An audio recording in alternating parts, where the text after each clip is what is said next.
All right, we're in the car here in the morning, headed to work, and I gotta say I'm disappointed. I was actually hoping it would be a good experience with Apple CarPlay, but like the truck at times, I got in the car and it was actually connected to my son's phone. And I don't know if that's because his is a newer phone than mine, but it was looking for a source, picked his phone, and now this is what we got. So you can see it's not picking up any phone at all, looking for a source. So I gotta go into Bluetooth, I guess. My phone is selected, so what happens if I go into the browser? Oh, there we go. Now I picked my phone. Look at my audio, or I've got to pick a source. So gone is the immediate, get in the car, music's going, ready to go kind of thing. Not thrilled. We'll keep you posted. This is what Apple CarPlay looks like right now. Brought me into my drive. All right, well, we made it home, and it actually wasn't so bad. Apple CarPlay worked pretty well. I actually had a couple text messages come through, and it comes through both in Apple CarPlay and in the Tesla message system, which is kind of interesting. You can actually reply to it in the Tesla message system, or sorry, you can actually have Tesla read it. You can't reply to it, though. So you lose all of your voice command control. You can receive things, have it read it, but you can't reply to it using the voice control on the steering wheel, which is kind of inconvenient because that's really slick. I mean, rather than tapping the screen and kind of having Siri say, you know, what do you want to reply? You've got more voice commands. It definitely takes longer using voice commands, and Apple CarPlay is slower that way. Functionality wise, getting into the car, it worked great. So we're going to try it for the week and just kind of live with it and see how it works and see if it's something I would consider keeping inside my Tesla. I'd be curious to see how they're going to integrate it into the OS. That would be something I would be curious to kind of see how that works. But otherwise, we'll deal with it. We'll kind of work with it. We'll let you know what it's like after a week or so and give you a full update on that. Definitely went smoother than our whole install process. And if you're interested in that video, I'll put a link up above.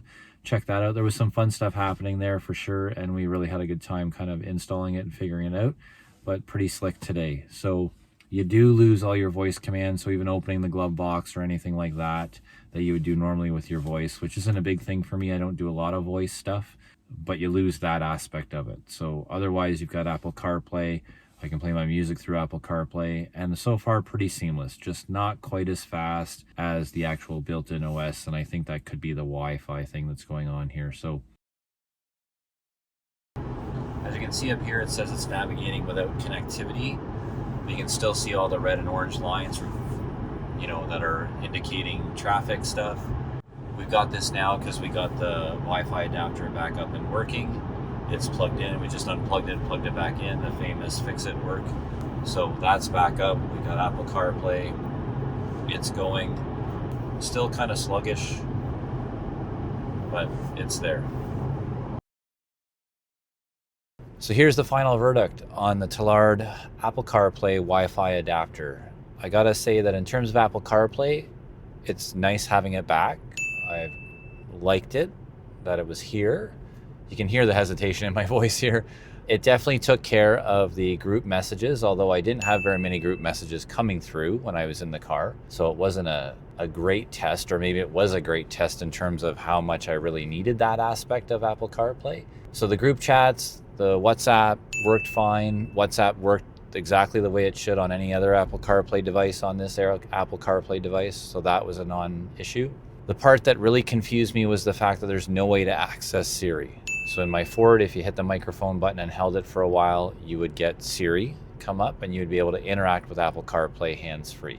In this case, you have to go hands to the screen in order to access it. You've got to go through the browser. There's no way of accessing Siri. So that's a bit of a downer because the messaging system in Tesla is so fantastic. You know, it's a case of what you don't know, and what you don't have, you don't miss kind of idea. Because in the truck, I didn't have this quick voice messaging system. It was quicker through Apple CarPlay. And now the Tesla voice messaging system for messages and telephone and phone calls and stuff is way quicker and way slicker than the Apple CarPlay through this adapter. So that for me is a thumbs down in terms of that, because it's just so much better with the Tesla interface. The other piece that I don't like about the Wi-Fi adapter is it cancels out the Tesla system. It just seems to break down with it connected. You can't use the microphone, you can't use its messaging interface, even if it just is a single message. You have to go through Apple CarPlay, which again isn't ideal because Apple CarPlay isn't hands-free. So now I'm tapping the screen. So I don't think it's something I would live with. I don't think it's something I need to live with. The group message thing, I can deal with it coming up on my phone if I have to, and then just waiting till I get out of the car to answer those messages from there. It certainly isn't better than the Tesla interface, and therefore I wouldn't replace it with the Tesla interface. A little bit disappointing, but also a little bit eye-opening in the sense that I really liked Apple CarPlay, but that was because it was better in the truck than the truck Ford system, I think. Now the Tesla system is better than the Apple CarPlay system, so I prefer it. And that would be with or without premium connectivity, I think, because the messaging system is just so much better. I had issues, and you saw in the video, where other phones were connecting, where it blanked out at one point. So it's just not ideal, I think, because it's wireless, right? It'll be interesting to see how Apple and Tesla connect their systems together. I would love to have an icon that gets me to Apple CarPlay here. That would be super convenient. And that gets back to because this car is just so convenient. So here on Along for the Ride EV, my answer would be no, we're not doing that. And we're definitely not living with a Wi-Fi Apple CarPlay adapter. And I don't think it's Tylard's. They're probably all the same. They probably all function the same way. I haven't had a chance to try any of the other ones. So if there's companies up there that want me to test them and check, we can certainly do that. Otherwise, thanks for joining us here on Along for the Ride. I hope you got something out of this video. And don't be afraid to use my discount code to buy stuff off Tylard. The customer service, the interaction over email, all that kind of stuff has been fantastic. If they've got products there that you like, feel free to invest in them. Maybe you'll end up having the same kind of partnership that I've developed with Tylard. Thanks for joining me, and we'll see you here on the next one.